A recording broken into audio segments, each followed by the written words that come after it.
Okay, let's picture this. Pushing yourself, body and mind, to the absolute edge for days across these huge, wild landscapes. And it's just you, your bike, and your own willpower. It's pretty incredible. That's ultra-endurance cycling. Exactly. The sheer audacity of it, but also the beauty. And inside these massive physical efforts, there are these really profound human stories. For sure. So today, we're diving deep into that world. We're looking at it through the eyes of, well, a really remarkable athlete, Charlotte Backus Turner. Right. Our mission here is to unpack her journey. She went from being this elite road racer to, well, an ultra-endurance cyclist. We want to get into what drives someone to push that hard. Yeah, what makes them pick. And how do they even prepare? What really stands out when you're facing challenges that big? And we're digging into excerpts from her interviews, which is great because it's not just about, the physical grind. Right. It gets into the personal transformation, the unexpected insights you gain from experiences that intense. It's way more than just riding a bike. It's a journey into yourself. Yeah, that's a fantastic way to frame it. So Charlotte Backus Turner, she's based in Park City, Utah now. Yep. But her story starts way back in Colorado, cycling from age 13.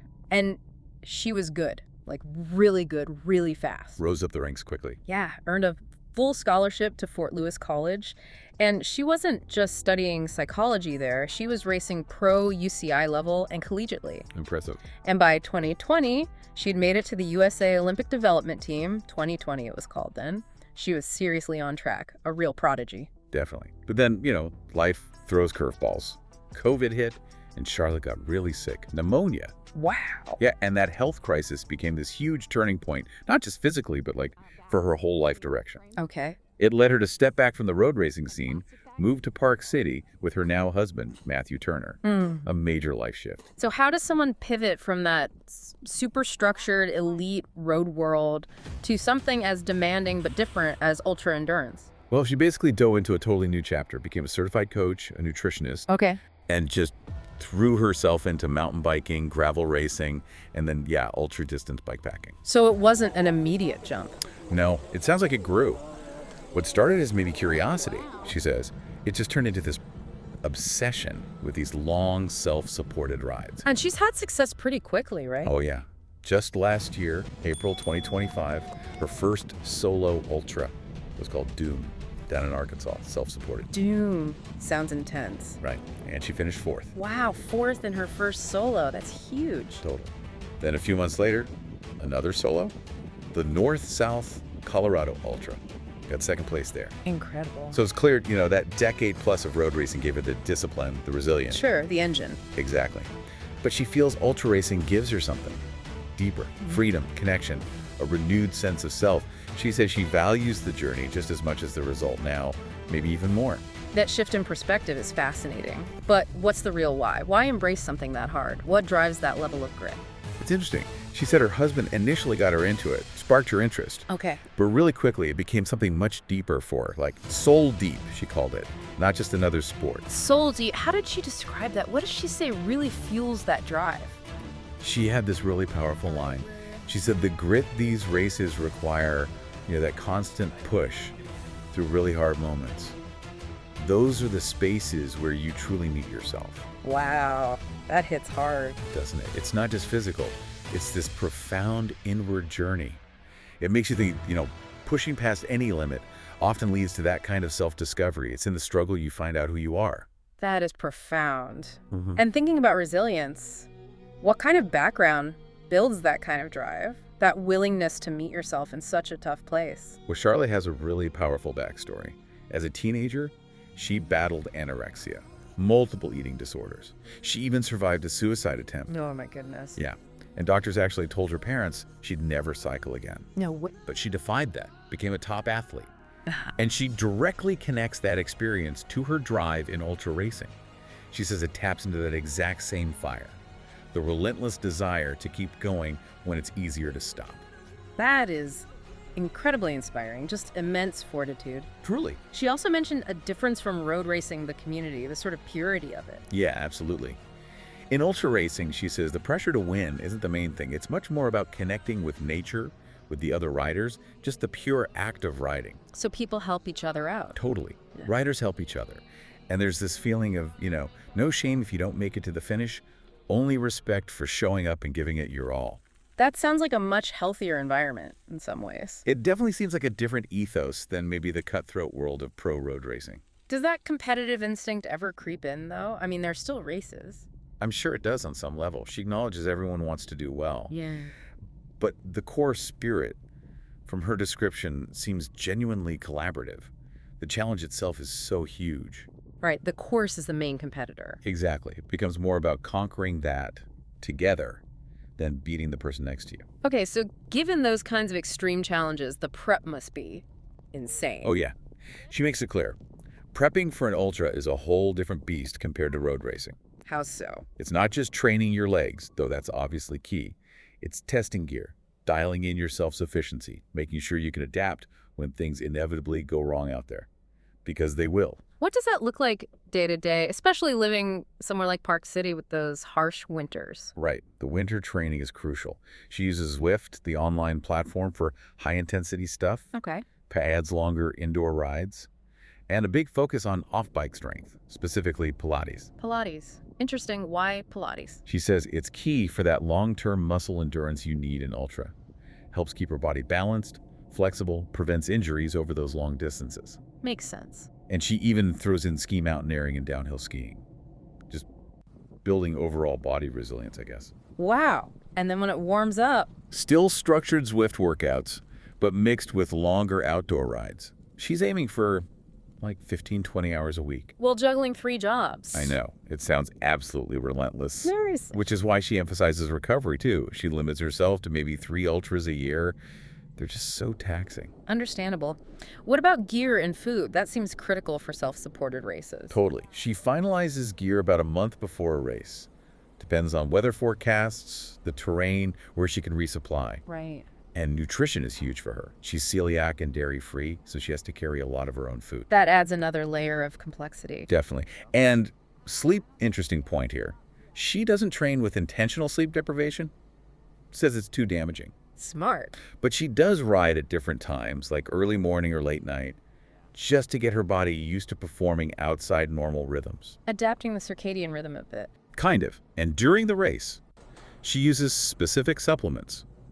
Enzymes, probiotics, creatine, greens gummies, basically trying to maintain function when she's in a big calorie deficit and sleep deprived. It's a whole science. It really is. Oh, and for Mother North, the race in Norway, she rode that as a duo with her husband. Oh. So they could split some gear, which helps. But the training was mostly the same because they often ride together anyway. With that level of detail and planning, especially with diet restrictions, it shows you how much thought goes into these things. Absolutely. Every detail matters. Okay, let's talk about Norway. Mother North. She said they went in thinking it was magic, wide-eyed, ready for anything. Yeah, and day 1 sounded great, calm weather, they made good time, camped out, got a few hours sleep. The ideal start. Pretty much. But then day 2, that's when the real test arrived. Oh, the weather. Yep. Relentless rain, biting cold, fierce winds, the classic ultra challenge combo. So what did they do? Pushed on till evening, but eventually had to grab a hotel room just to get dry and, stay safe. Smart move. And day 3. She described day 3 as brutal. Still soaked, shivering, and they were facing this high, exposed section of the course. Ooh, tough conditions. Yeah. So they made a difficult call, decided to rest, ride through the night instead, and ultimately had to adjust their route. They pulled out of the official race route? They had to, partly for safety, but also just to make sure they could still see some of Norway and make their flight home. They rejoined the course for the last 100K or so, just to soak in the views, which she said were spectacular. That's a tough decision, but sounds like the right one. So beyond the weather woes, what were the real highs for her in Norway? Some really cool stuff. The houses with grass roofs, like something out of a storybook. Yeah. And sheep. Apparently sheep everywhere. Just casually sharing the road, looking curious. Road hazards? Totally. And coming from dry Utah, she said the sheer amount of water, lakes, streams, waterfalls was just breathtaking. Nice. And the dirt roads, she called them clean, rideable. None of that super sticky mud that can just ruin your day. That's a bonus. Huge bonus. But maybe the biggest high was the community. Riders from all over the world, all tackling the same crazy, beautiful challenge, as she put it. That shared experience sounds powerful. And the lows, besides the obvious decision to alter their race? Mainly the elements. Just that constant wet, cold wind, Yeah. making it almost impossible to ever feel properly dry, that wears you down. For sure. And yeah, having to pull out as a duo, even if it was the right call, that's always a low point. Definitely. It's tough when you've put so much into it. So comparing her expectations going in to the reality, how did it stack up? She said Mother North exceeded every expectation. Just stunning route, endless climbs, apparently flawless organization. That's high praise. Yeah, and she had this great reflection. You can't truly prepare for a place you've never been, but seeing it in person was beyond anything I'd imagined. That really captures it, doesn't it? The magic of actually being there. It really does. And she said the most memorable parts, besides the scenery, were the community. They had lively group chat, everyone bringing different energy, and the climbs. The climbs. Yeah, describe them as big, rolling, breathtaking, which, makes those descents feel even better. Burn your turns. Exactly. Sounds like an incredible mix of physical challenge and social connection. Did she mention any specific gear that really made a difference out there? Yes. One thing stood out. A Win-Wing mudguard. It's like a minimalist fender. Okay. Why was that such a big deal? She'd never used one, but said it was a total game changer. Saved her gear, saved her husband's face from getting constantly sprayed. Ah, the dreaded face spray. Right. Fit perfectly under her cargo bag, Yeah. stayed put even in nasty weather, and just kept her way cleaner. Said it was super durable, too. Now it's like a little souvenir holding the memory of Norway. Amazing how small things can make such a huge difference on rides like that. Isn't it? Practical magic. So, thinking about people listening who might be inspired, maybe even considering Mother North, does she have any specific advice? She does. Really practical stuff. Number 1, bring the absolute best rain gear, cold gear, and heat gear you can manage. Be prepared for anything. Good point. Norway's weather can swing wildly. Exactly. Also, expect plenty of places to resupply, lots of grocery stores. Kiwi was her favorite chain, apparently. Good to know. Definitely pack bug spray, just in case. Sure. For tires, she recommends 45 millimeter width or more for the mix of gravel. Study the route really well beforehand. Homework is key. For sure. And watch out for those sheep, day and night.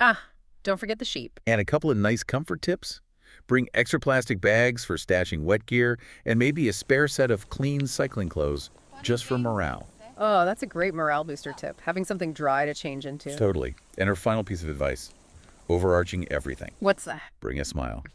Yeah, she truly believes few things in life compare to riding your bike all day, for many days, through some of the most beautiful places on Earth. What a journey, Charlotte Backus Turner's story. It really captures that blend, doesn't it? The physical endurance, the mental toughness, but also that deep personal growth you find in these ultra challenges. Absolutely. It drives home that idea that it's not always just about crossing the finish line.